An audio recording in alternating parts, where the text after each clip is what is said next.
Bueno, nada más para concretar, especificamos la forma y la manera en cómo se obtiene la ley de Fourier a partir de un escenario que está prácticamente fundamentado en una barra sólida con una fuente caliente y una fuente fría.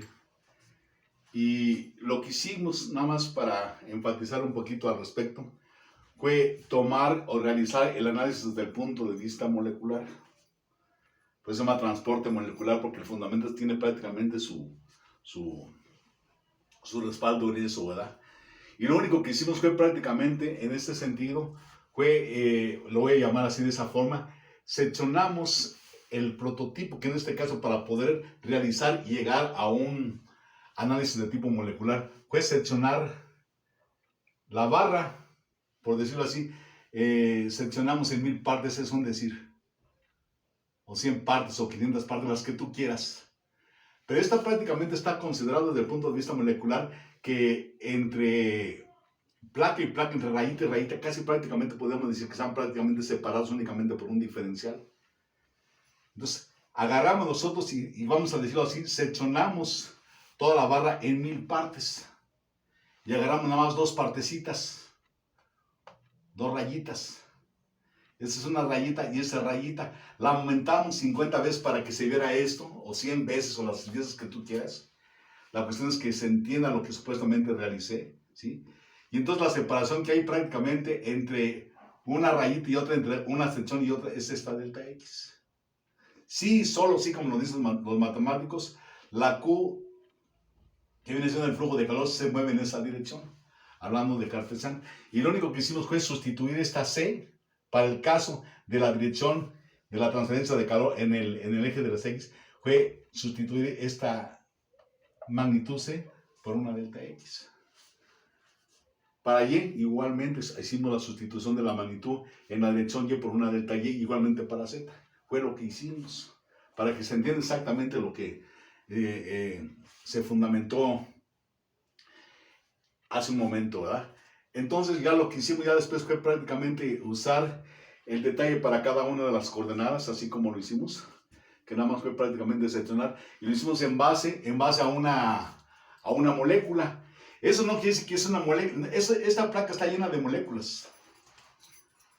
Esta placa está llena de moléculas. Aquí está. Al igual que esta, está llena de moléculas. Las juntamos, y ya dije que están separadas prácticamente por una delta X. Eso quiere decir entonces que cada una de estas moléculas que conforman exactamente esta área, todas estas moléculas, todos esos puntitos, están a la misma temperatura. Y se va a transferir calor de esta molécula a la que sigue prácticamente, bueno, separadas por esta delta X. Pero tomamos en consideración únicamente un detalle de la molécula, pero no quiere decir que es una sola molécula la que existe nada más, sino es un montón de moléculas, está lleno esto de moléculas, y lo fundamentamos más en base a una de ellas que pertenece prácticamente a la placa donde se va a transferir, se va a transferir el calor. Para este caso en X así fue, en Y igualmente y en Z igualmente, pero es exactamente el fundamento molecular, para que se entienda. Y de aquí obtuvimos nosotros, aquí le estoy poniendo ahora un puntito, Q de X es igual a menos K por la diferencial de T de X, es el gradiente, y esa es la dirección en que se mueve el flujo, el flux. Le estoy poniendo un puntito para distinguirlo del flujo. Eso se llama flux de calor, con el puntito se va a llamar flux de calor. Es la nomenclatura que usa el libro del Video Solar Life Food. Y este flux de calor no es más que la relación que hay entre el flujo de calor, que es Q, por el área de transferencia de calor, que viene siendo estas dos placas. Las unidades son energía, este flujo de calor sería energía por tiempo sobre unidades de área. La propiedad de transporte que corresponde a la transferencia de calor por conducción es la conductividad térmica. Y lo único que estoy haciendo aquí es despejar de cualquiera de estas, despejar la K. Sería igual a la Q de X con puntos, el flux, por la de X entre la temperatura.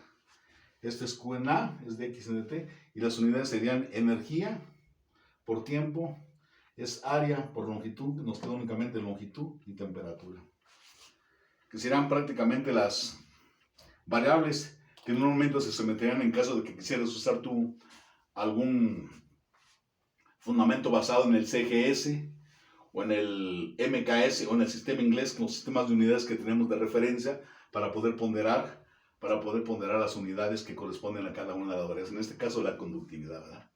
Entonces, la conductividad térmica es la propiedad de transporte molecular por conducción. Esta depende del estado de agregación, de la temperatura y de la presión.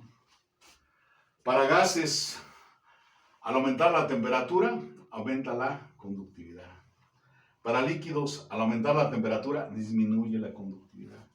Para sólidos conductores, al aumentar la temperatura, disminuye también la conductividad. Y para sólidos aislantes, al aumentar la temperatura, aumenta la conductividad. Para el caso de la presión también, al aumentar la presión, aumenta la conductividad. En el caso de líquidos se mantiene constante. En los sólidos conductores no hay injerencia tampoco de la presión. Y también permanece constante para sólidos aislantes. Esa es la conducta que tiene la conductividad térmica con respecto al estado de agregación y las condiciones de presión y temperatura. Al igual que en los otros fenómenos de transporte, también existen tres postulados. Los postulados de la conductividad térmica nos dicen que todo material opone una resistencia al flujo de calor por conducción. Eso quiere decir que todos los materiales de conducción tienen un valor de conductividad, todos. También depende del estado de agregación, que también los gases y los líquidos tienen una conductividad térmica. Dice, dichas resistencias son fuerzas de cohesión intermolecular que se oponen al fenómeno de contacto debido a la vibración molecular. Ya dijimos que por medio de la vibración se empieza a calentar la molécula y por medio de contacto vibra esto, le pasa prácticamente la temperatura a la siguiente molécula y así sucesivamente, ¿verdad?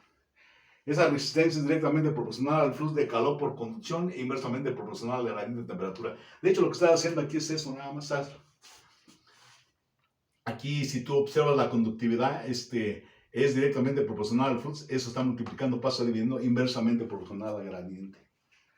De hecho, te están definiendo lo que es la conductividad térmica. Para el caso de las coordenadas cilíndricas y el caso de las coordenadas esféricas, aquí se observa que el flux prácticamente está referenciado a la dirección del gradiente. R, Z y θ, que son las coordenadas características de las cilíndricas. Aquí se ve R, Z y θ, la dirección del gradiente. Igual para las esféricas, R, θ y φ, R, θ y φ. El gradiente te indica exactamente la dirección en la cual se mueve el flujo de calor. Finalmente, de tarea van a leer el capítulo 8 del Beer Store Life Food. Y la tarea va a estribar entre 4 y 5 páginas. Van a establecer los métodos de estimación que hay para acá.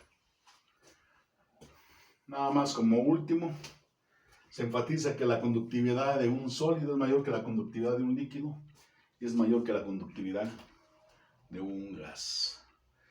De esta forma cierro esta sesión que concierne y corresponde a establecer las características esenciales que arroja prácticamente esa ley que se llama la ley de Fourier, que es el fundamento esencial para poder efectuar y realizar los balances desde el punto de vista microscópico cuando aparece el fenómeno de transmisión de calor vía conducción. Nada más por último, podemos enfatizar que la ley de Fourier aplica únicamente, ya lo dije, para sólidos. Con eso termino. Me despido de ustedes. Pidiéndoles nuevamente el favor de que se cuiden mucho, muchachos. Cuidándose ustedes, se cuidan todos los demás. Un abrazo grandotote con mucho cariño y respeto para todos y cada uno de ustedes. Muy buenas tardes. Seguimos en contacto.